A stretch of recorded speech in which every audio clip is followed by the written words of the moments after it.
jornalistas. Vamos mostrar aí a votação, como é que está no Supremo, foi retomada. 4 ministros já se manifestaram sobre... Vamos lá, com a cartela, Brígida, olha aí, ó. Não, aí é o outro assunto do Guga. Estamos falando aí do professor Vila, sobre a votação no Supremo e a manifestação dos ministros. Reconhecimento de assédio judicial contra jornalistas. A ministra Rosa Weber, que foi a relatora, ela votou contra. O voto dela tem algumas nuances que precisam ser melhor definidas, mas Luiz Roberto Barroso, Cristiano Zanin e André Mendonça se mostraram, votaram favoravelmente. A Associação Brasileira de Imprensa, a Associação Nacional dos Jornalistas, todos lutando para impedir esse assédio judicial, que é mais do que judicial, ele é econômico, ele é comercial, ele é financeiro, contra o jornalismo profissional, professor Vila. Amadeu, vamos comentar rapidamente a quem nos acompanha o que é o assédio judicial, né?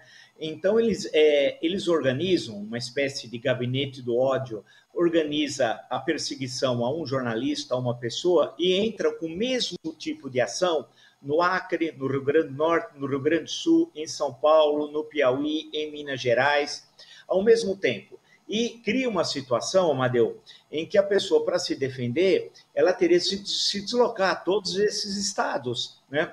E a ação é organizada, no sentido de tentar pressionar, colocar contra a parede aquele que está tendo uma opinião no interior do que determina a nossa Constituição de 1988. Portanto, é uma ação orquestrada para uma linguagem mais simples, para calar a boca daquela pessoa, daquele jornalista que está tendo uma opinião, uma manifestação dentro da legalidade contra determinada questão ou em defesa de algum princípio. Eles fizeram isso já, houve um caso famosíssimo na Folha de São Paulo, com a jornalista, há cerca de 20 anos atrás, Elvira Lobato, em que colocaram ações em todos os lugares, né? E mais recentemente, eu, por exemplo, em certo momento, teve um deputado extremista bolsonarista, ele fez a moção, montou a estrutura de ação e espalhou nas suas redes sociais para entrar contra mim. Teve cerca de mais de 2 dúzias de processos, né? Então, o que está sendo colocado agora no Supremo é que, então, tudo isso, ele entra com o processo onde ele quiser, né? Pode ser no Acre, no Rio Grande do Sul, não importa, mas vai ter um local só onde ele vai ser definido, onde mora o jornalista, né? Então, aí, ele é nessa esfera, nessa cidade, que ele vai e se defende de todas as ações sobre aquela questão que são colocadas no Brasil, demandadas. Isso é importante, porque isso é usado por extremistas, não são por defensores da democracia, das liberdades, nada disso. São extremistas que realizam essa ação para tentar calar a boca. Aí, utilizando da justiça, é aquilo que eu já comentei algumas vezes aqui, Amadeu. Eles querem usar da Constituição Cidadã de 1988, como bem definiu o deputado Ulisses Guimarães, para impor o totalitarismo. Assim como na Alemanha, né, Hitler usou da Constituição de Weimar de 1919 para tomar o poder e impor a ditadura. Eles querem fazer a mesma coisa. Eles só falam em Constituição, mas desprezam a Constituição. E o intuito é aproveitar da estrutura democrática para calar a boca dos seus adversários. Então, essa decisão do Supremo, vamos esperar, tem 4 votos, são 11 ministros. Lembrar que começou, já faz algum tempo, era ainda ministra a senhora Rosa Weber, que não é mais, né? Mas funciona assim os julgamentos. Vamos aguardar o pronunciamento ainda de 7 ministros. Se tiver 6 votos favoráveis, já tem a maioria. E isso é muito importante, que é mais uma derrota dos extremistas bolsonaristas. O Guga também, volta e meia, tem que lidar com advogados e a justiça. Guga. Volta e meia. Agora estava Júlia Zanata e Bolsonaro. Foram os últimos 2 processos que eu respondi. Este ano, esses 2 aí tentaram vir para cima e me processou. O Bolsonaro até tentou me processar criminalmente, mas os 2 perderam. A Zanata desistiu do processo porque viu que ia perder e o Bolsonaro perdeu. Tem outras maneiras de você fazer o assédio, né? O Luciano Hang, por exemplo, ele tenta ir para cima de qualquer tipo de crítico na internet, pessoas ali, leitores, e ele tenta sempre levar também para esse lado da justiça criminal, não só da justiça civil. Então, ele tenta fazer com que você arque ao máximo com os custos de advogado, até porque advogado criminalista é muito mais caro. E essa forma de assédio que está sendo julgada e que o professor Vila explicou, essa é cruel. Você pegar e abrir o mesmo processo no Brasil inteiro, para ele ter que ter advogado para se defender no Brasil inteiro de um mesmo caso. Isso não existe, isso não pode acontecer. Isso é, obviamente, uma maneira de intimidar o jornalista e de calar a imprensa.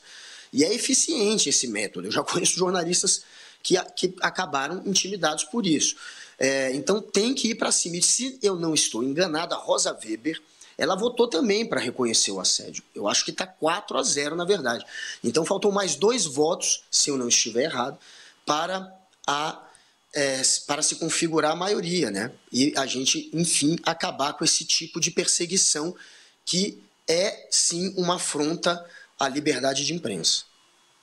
Guga, quando eu estava mostrando a cartela com os votos, eu disse que há uma dúvida, uma névoa sobre o voto da Rosa Weber, porque como são 2 entidades que entraram com processo, ela acolheu em parte os pedidos, e aí não há uma certeza se realmente ela reconhece esse assédio sexual como deletério. Imagino eu que o próprio presidente, ao final, vai, imagino, fazer uma consulta a ela para dar a interpretação mais correta ao voto que ela, como relatora, deu. Prolator. Pois não, Ari? Amadeu, é típico de regimes antidemocráticos, aliás, usar tanto o aparato policial quanto o judiciário para controlar, cercear e tentar moldar o conteúdo que a imprensa divulga. A imprensa profissional, me refiro à imprensa profissional, não ao tiozinho do WhatsApp. É preciso cada vez mais separar o joio do trigo, a maçã podre da cesta. Agora, quando a gente tem o judiciário em um regime democrático como o Brasil, algumas figuras, né, atendendo aos pleitos de políticos corruptos, de políticos extremistas, que usam esse aparato judicial para censurar, policiar, porque o jornalista termina se autopoliciando. Quando ele é levado à falência financeira, quando ele é ameaçado de prisão, que ele pensa na sua família, ele termina até deixando de postar algo que ele diz, não, já perdi, já fui condenado sistematicamente, agora eu vou para a prisão, eu tenho aqui uma família. Então, vai muito além daquela audiência em que você vai, em que você é constrangido, né? É uma das formas mais covardes, cruéis e perversas de cercear a própria sociedade, porque nós estamos fazendo pontes entre a sociedade e o poder. E a Poliana? Só para responder a dúvida do Guga, a página do Supremo Tribunal Federal considera que são 4 votos para reconhecer a responsabilidade civil do jornalista apenas em caso inequívoco, né, de intenção ou culpa grave, mas reconhecendo a figura do assédio. Então, o STF reconhece que já são 4 votos favoráveis ao reconhecimento do assédio judicial a jornalistas. Então, ótimo.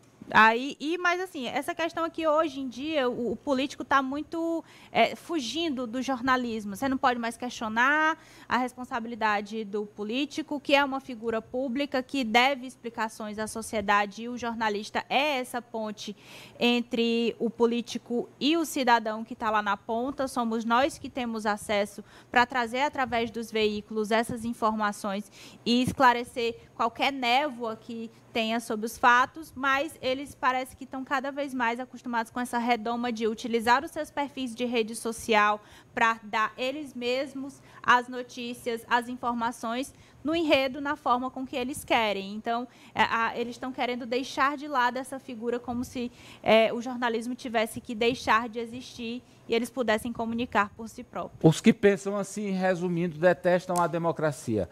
Vamos ao nosso giro de notícias.